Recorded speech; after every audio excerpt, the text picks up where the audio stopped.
kaligtasan, seguridad at proteksyon ng bawat isa dito sa loob ng kampo ay isa sa pinakamahalagang pagsasaalang-alang kung bakit ipinapatupad ang iba't ibang camp rules and regulations. Partikular dito ang seguridad para sa mga pumapasok at lumalabas ng kampo, paggalaw ng mga sasakyan, motorsiklo, electronic bikes, bisikleta at mga pedestrian lanes. Mga panuntunan sa tamang pagpaparada ng mga sasakyan sa lugar ng trabaho at sa lugar na inuuwian.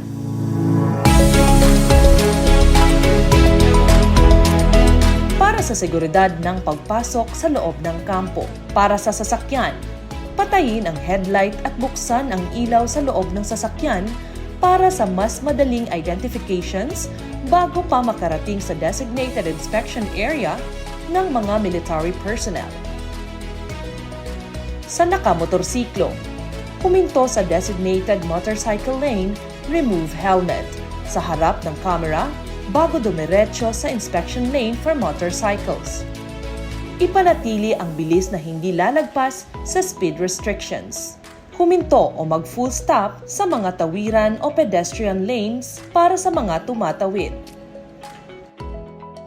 Huminto o mag-full stop sa mga intersection and yellow box. Sundin ang first to stop, first to go rules. Ang first to stop, first to go o four ways to stop ay ang paghinto sa bawat intersection na may apat na direksyon kung saan madalas na nangyayari ang aksidente sa daan at di pagkakaunawaan. Ang first to stop, first to go ay isa sa mga pinakamabisang paraan upang maiwasan ang mga hindi inaasahang aksidente sa kalsada. First to stop, first to go. Ang unang sasakyan na huminto sa intersection ay ang unang sasakyan na magpapatuloy. Kahit walang nakitang paparating mula sa ibang direksyon, huminto sa intersections bago magpatuloy. Antaying huminto rin muna ang mga sasakyang paparating mula sa iba't ibang direksyon bago magpatuloy. Bigyang prioridad na makadaan ang mga sasakyan na paahon.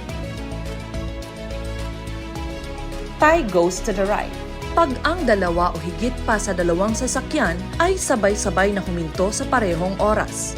Ang sasakyan na nasa kanang bahagi ng driver ay ang may right of way.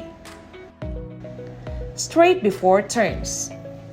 Kung magkasabay ang dalawang sasakyan sa intersection, kung ang isang sasakyan ay liliko at ang isa ay padiretso, ang right of way ay para sa padiretso.